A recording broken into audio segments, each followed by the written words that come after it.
Hey, it's James here. So today I'm in Niagara-on-the-Lake, which is quite near Toronto, just almost before you go over to the US border. The reason I'm here is I'm giving a keynote here for a conference for institutional investors all about super creativity, about creativity, artificial intelligence.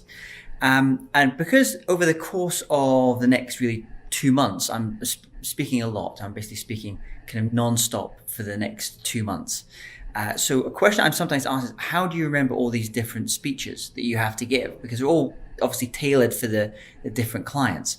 So there's a couple little tricks that I've learned so far. The first is every morning and every evening, I will go through 2 or 3 speeches. The one I'm giving immediately next, and in that one, I'm basically just getting it memorized right into my brain, so I can just go and deliver it. Even if the slides, if nothing else worked, I know that I can get straight through that and give a good presentation.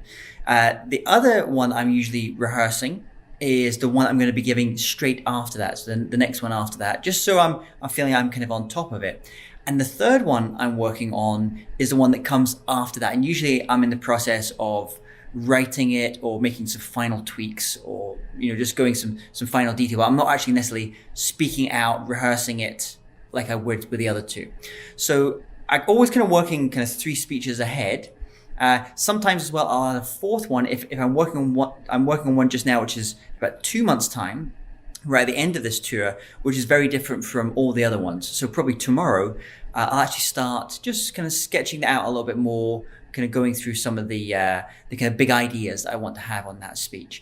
So that's kind of how I kind of do that there. In terms of how you kind of get the things into your head, what I tend to do is I will record on my little voice recorder on my phone my speech, line for line, word for word as I'm going through it.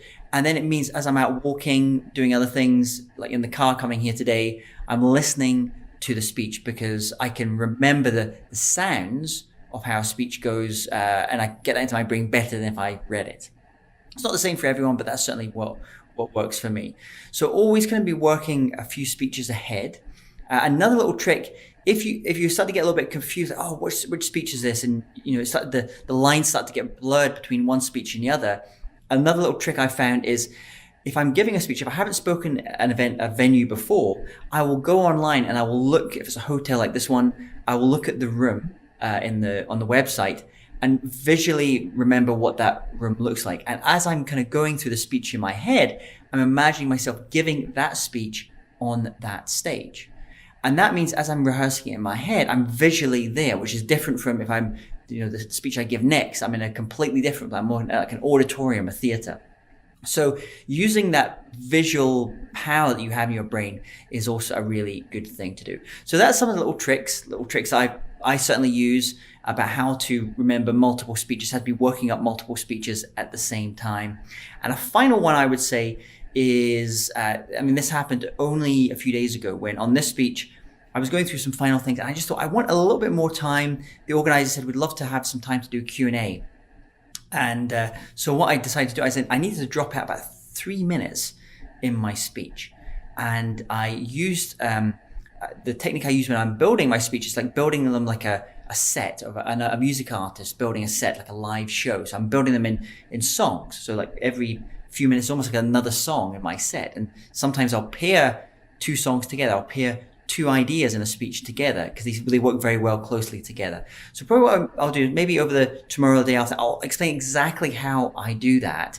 But what it's very useful for is if I want to suddenly switch something out, pull out some slides, I know, okay, those 2 songs there, those 2 ideas that fit closely together, those can get pulled out at the same time. Or if I pull that one out, it's going to cause me problems with this other one.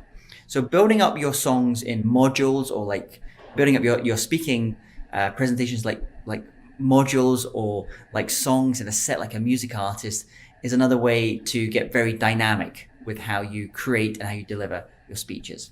So from here in Niagara-on-the-Lake near Toronto, I hope you found that useful. My name is James Taylor. Thanks for watching. This episode of The Speaker's Life is sponsored by eSpeakers, the innovative platform that connects speakers with event organizers and associations. eSpeakers provides cutting-edge tools that will elevate your online presence, streamline your speaking business, and maximize your exposure in the speaking industry. With over 15 years in the business, 10,000 speakers in their community, and over 20,000 events managed annually, eSpeakers is the preferred choice for top speakers. You can create your own profile on eSpeakers today by going to speakersu.com/eSpeakers.